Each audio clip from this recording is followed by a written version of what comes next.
Hi, Merry Meet. So this is going to be a video response, a collective video response for the 3 of the posters on Pagan Perspective, and it's going to be the last of the video response I've done when they answered my question about Immortalism and the Sabbats.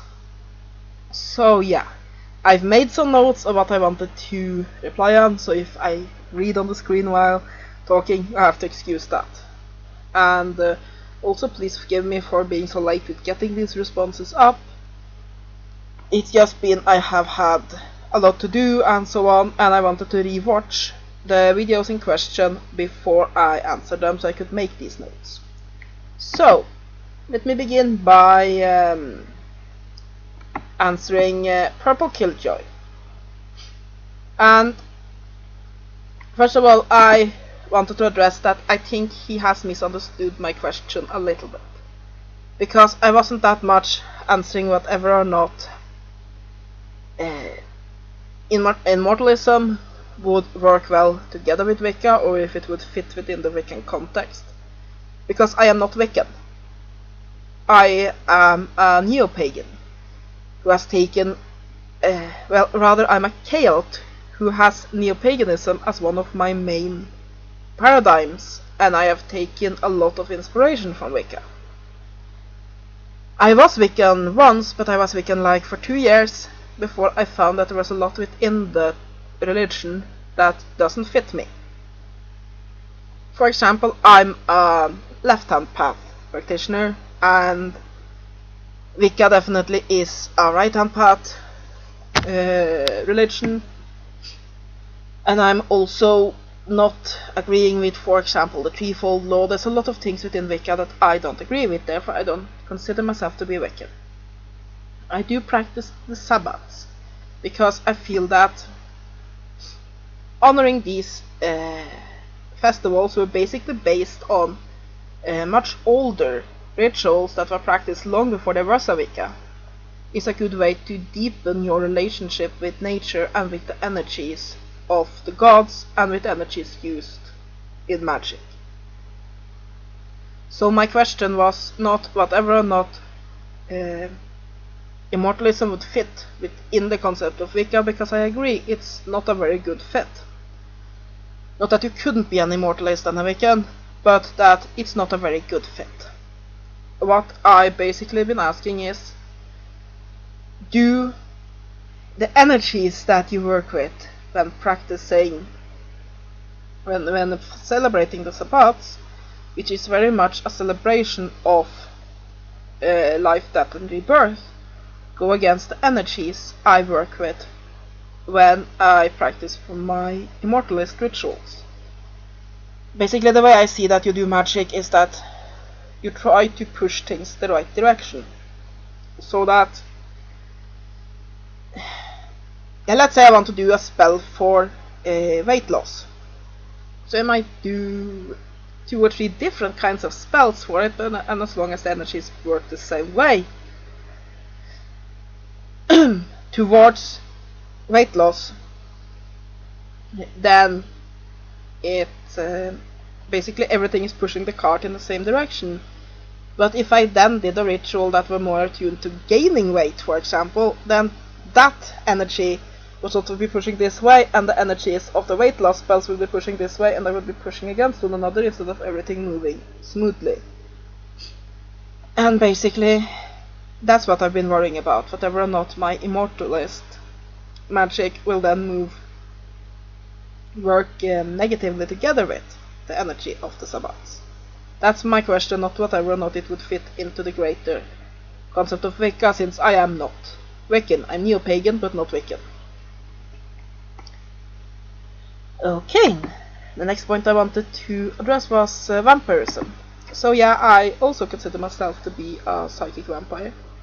I am not sanguine, I am a psychic vampire, and to me, does it have anything to do with my Immortalist interest? I don't know, actually. It could be that it's... I know that often what you're interested in is part of what you spiritually need. So it could be that my interest for this, that is a typical trait of the vampire lore, so to speak, that I have the interest because I'm a psychic vampire. I don't know. For me, I believe that you could use energy to live longer. For example, within the Chinese system, you're born with so much prenatal energy, and basically for everything you do, you use a bit of that energy. A lot of the systems for acquiring an immortality in, for example, Taoism, is about trying to get more energy into you, more energy than you use. And I think that you could possibly do the same thing with vampirism, basically taking energy from other living beings. But at the same time, I think it's often more effective to just use energies directly from the divine, from earth, from plants, from stones, and so on, than to pull it from people and more ethically. I do find that I do need to feed at times, but for me usually crowd feeding works well, and so I don't need to take a lot from people in general, and often when I do get that need to feed, I can fill it with energy exercises and pull directly on chi. So yeah, do I think it's connected with my interest in immortalism? Perhaps, but at the same time, it's not the reason why I'm interested in it. And yeah, I just wanted to comment on your about those Egyptian rituals. I mean, about the vampire idea of... No, my mind completely went poof. Whatever, comment on your idea of basically vampires having memories from one incarnation to the next. I just wanted to mention that it's an interesting thing that I say that in ancient Egypt, this was one way that people tried to achieve immortality, but instead of achieving physical immortality, they tried to make sure that they remember their lives, so that the same personality or mind, so to speak, went from incarnation to incarnation. Didn't really have anything to do with my search for physical immortality, but I just mentioned it as it was an interesting little thing that popped into my mind. But like I said, I have read about this in more neo-paganly books about Egyptian magic, so I can't completely say if they did actually practice that. But yeah, the connection just, well, basically the same thing of it just popped into my mind, so I just wanted to mention it, that there's other people than just people into the vampire lifestyle who have gotten that idea about basically gaining immortality through incarnations, and instead of then forgetting most of it, trying to remember as much as possible so that your mind also incarnates. And then about Wicca and death. You say Wicca is very much about death. I would say Wicca is about life and death. So yeah, I've been studying Wicca for how many years is it now? I started studying it when I was 14 and I'm 31 now, so yeah. And I would say that Wicca see life and death as two sides of the same coin, as just as light and dark. And Wicca to me is very dualistic. You have masculine, feminine, active, inactive, life, death, and so on. So I wouldn't say it's a religion about death. I would say it's a religion about both life and death, and that it sees both as just two different sides of the same coin. So I also want to thank you for answering my question, and I really enjoyed the video. So yeah, and then I wanted to answer, I think her name is Becca. I tried to just rewind several times to see if I caught your name. You're the one with the long fair hair, very pretty. I think it was Becca, it could be Rebecca, something like that. My ears just wouldn't pick it up. And yeah, you are right. It is. My question was not whatever or not it's possible to achieve physical immortality, but whether or not the celebration of the Sabbath would interfere with it. That's correct. So yeah, like I explained to Purple Killjoy, it's not whatever or not. Basically, it's right or wrong. It's not a morally question, and it's not about the possibility, but whatever or not basically the energies that you connect with and use when practicing the Sabbats will then interfere with the energies I work with when working with the immortalism, and if they will then stand and basically go against one another like that. So that's my question. So you're right about that. And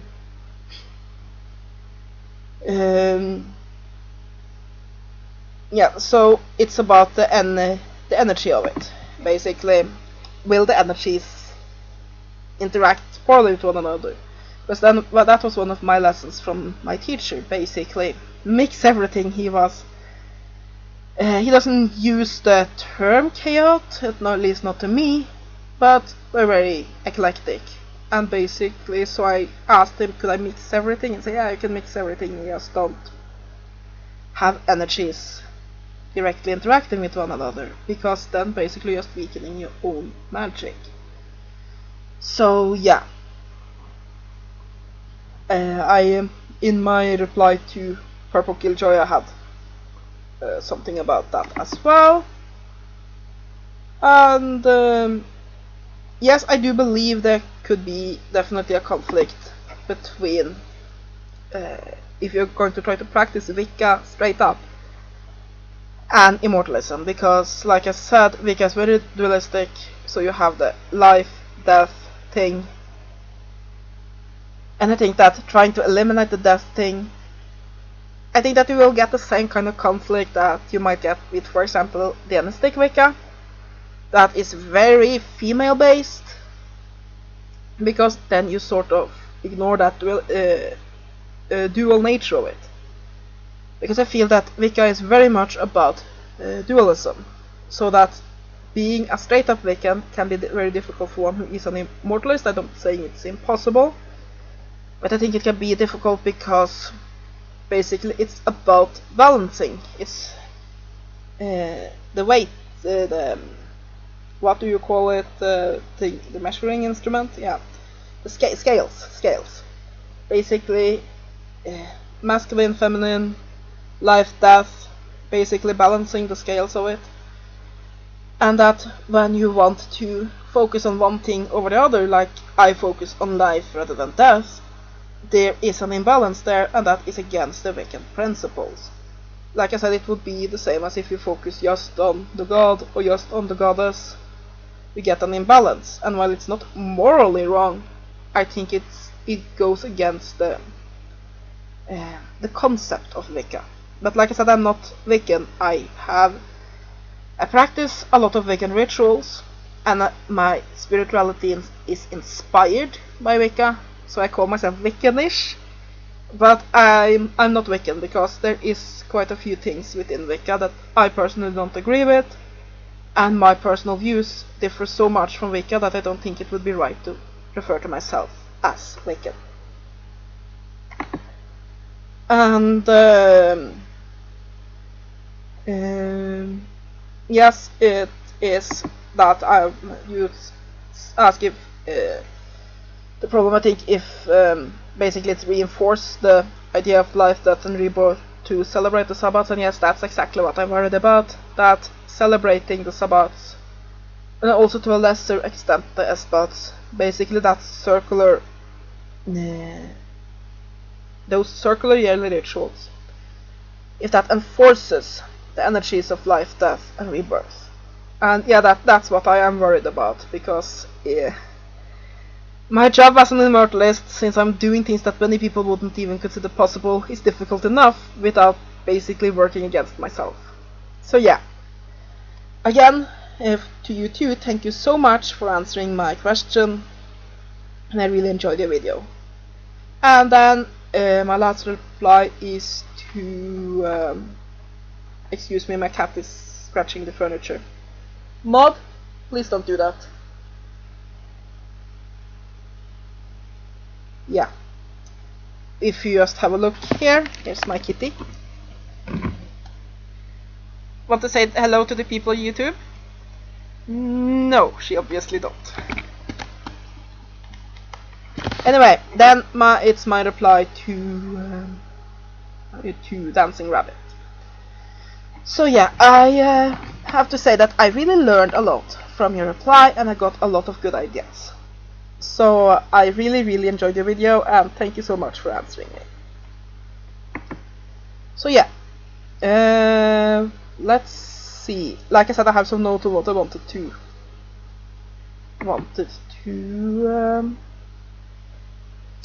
reply on.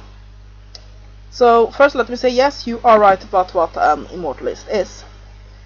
We are people who, either through magical means or through physical means, are trying to extend our life, or preferably become completely unaging and immortal. Now, immortalists can be used for anyone who are into these things, but generally you use the term transhumanist for those that are more into the scientific part of it, and immortalist for those that are more into the spiritual and magical part of it. But the terms are interchangeable, and basically and it's also often used for transhumanists who are not that interested in other parts of transhumanism and is only interested in the life extension parts. But yeah, basically an immortalist is someone who's trying to become physically immortal. Simple as that. So yes, let me see.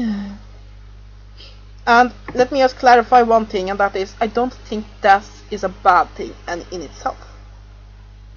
Like, for example, when my grandparents died, I don't think it was a bad thing for them. Of course, I would have wanted them to live longer, but my grandfather was very ill, and my mother had a vision of him, and she told him, "You can let go, I will take care of your wife." And then just an hour or so later we got a call that we had to rush to the hospital because he was dying. And it actually then went so quickly that my mother couldn't reach there before he died, and the hospital is only like 20 minutes away from where I lived. And then just one week, 1 month, exactly on the day 1 month after his funeral, my grandmother died. And basically I had a vision that day, because I saw my grandfather sit where he usually sat reading the paper, and he was reading the paper, and he put the paper away, and he looked into the living room where my grandmother was lying on the sofa, and he rose up and he walked into her. And I didn't even know that she was that sick, because she really wasn't. She mourned herself to death. And then my mother came home from having visited my grandmother, and she told me that she had died. And I believe that he was there and fetched her. And I don't think he would have fetched her if it's bad.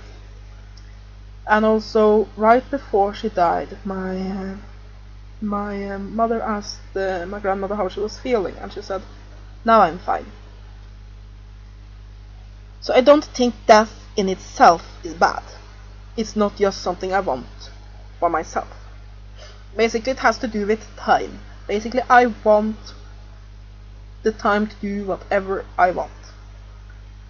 I don't want a time limit to my life, so that if I want to spend 100 years studying just one book, I can do that.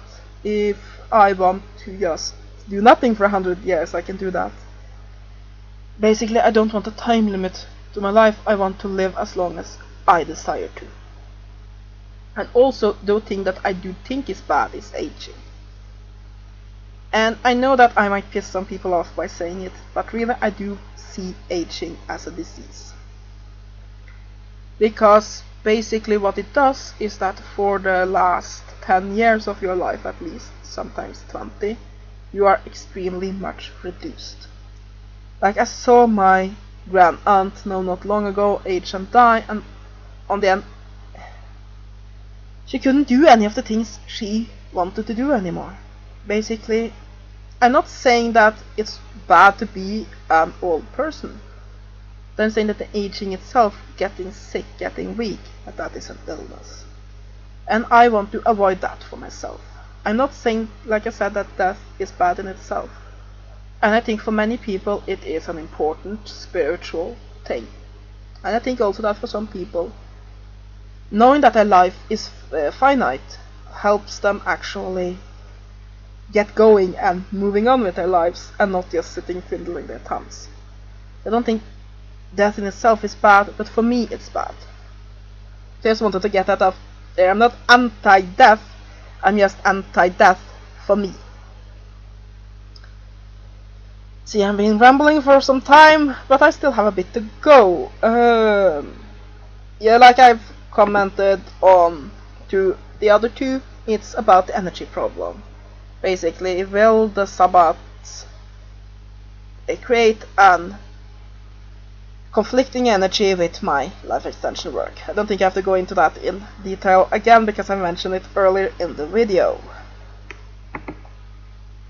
I really like your idea of seeing the Sabbats as the cycle of nature, because you're completely right that even if I want to step out of the cycle of life, death and rebirth, nature goes through that. You have spring, summer, winter, and so on. Spring, summer, autumn, winter. You have all this death, life, rebirth, basically this cycle in nature. And when working with natural magic, working with those energies and connecting to them can be important, even if I try to not have them affect myself. I also like your idea of seeing them as the cycle of the gods, or like the dance of the gods. That the gods drive time, they drive nature to this eternal dance of how they change through the cycles. And the cycle can be a day, it can be a year, it can be basically the whole time of the universe. That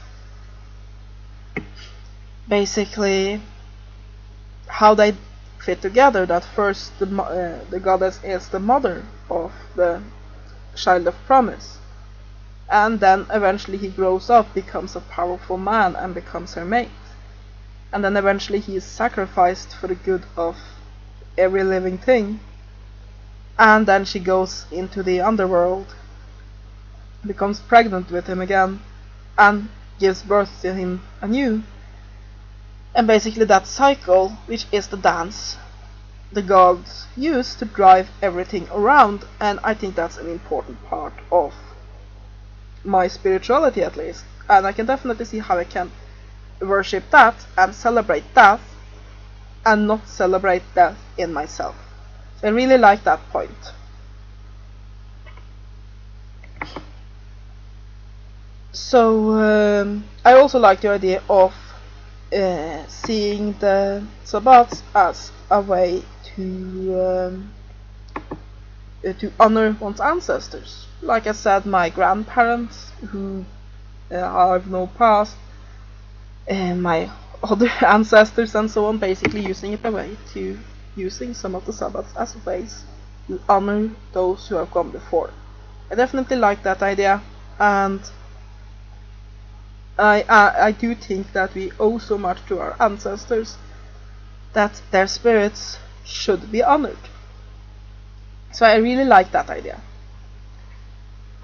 And let me see.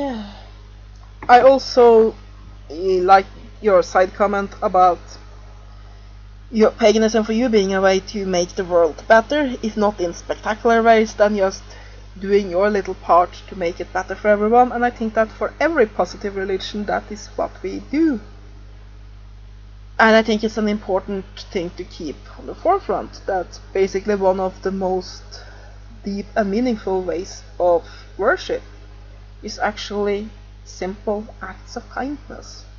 Simple ways to make the world just a tiny bit better.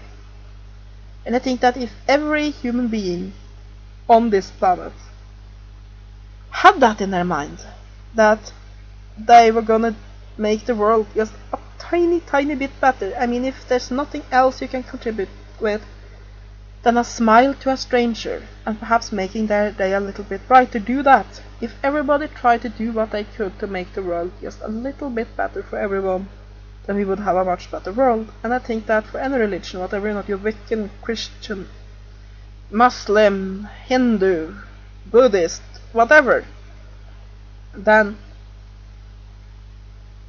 a big part of most religious teachings is just making the world a little bit better for everyone. I think that's a very important point. Now, so yeah, I guess it doesn't have that much to do with the topic, but I just had to comment on it that I completely agree. That's a very important part of being pagan, is just honoring nature and the world the gods have created for us by trying to better it. Basically living as well as we can and trying to also live well for others. And then you asked me how many immortalists are there, and I don't know. I have met a handful. I know that within Taoism there are whole directions of the religion that is basically dedicated to being immortalists, because that is sort of the sainthood, if you want. Basically in Taoism, the most enlightened people, basically the goal is to become a Hishyan, and that is a holy Taoist immortal.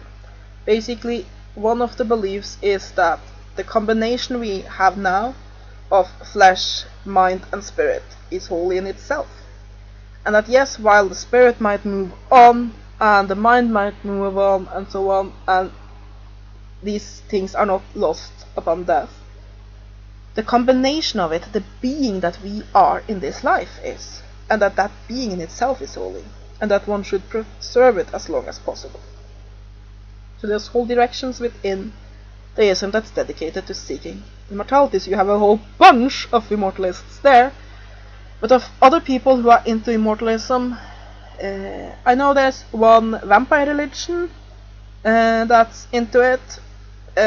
Two actually, both Temple of the Vampire and to a lesser extent the Asset Ka are into immortalism.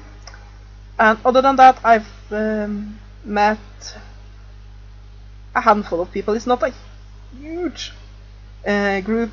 You will find, however, quite a few transhumanists who might not be into immortalism but are into life extension. So the exact number I don't know, but we are quite a few. It's not unheard of, but it's not exactly the most common thing either. So yeah. So I want to thank all of Pagan Perspective for being so kind as to answer my question. Thank you so much.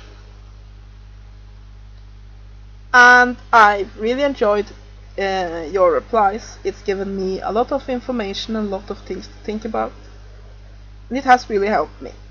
So to all of you, I wish you bright blessings and have a great day.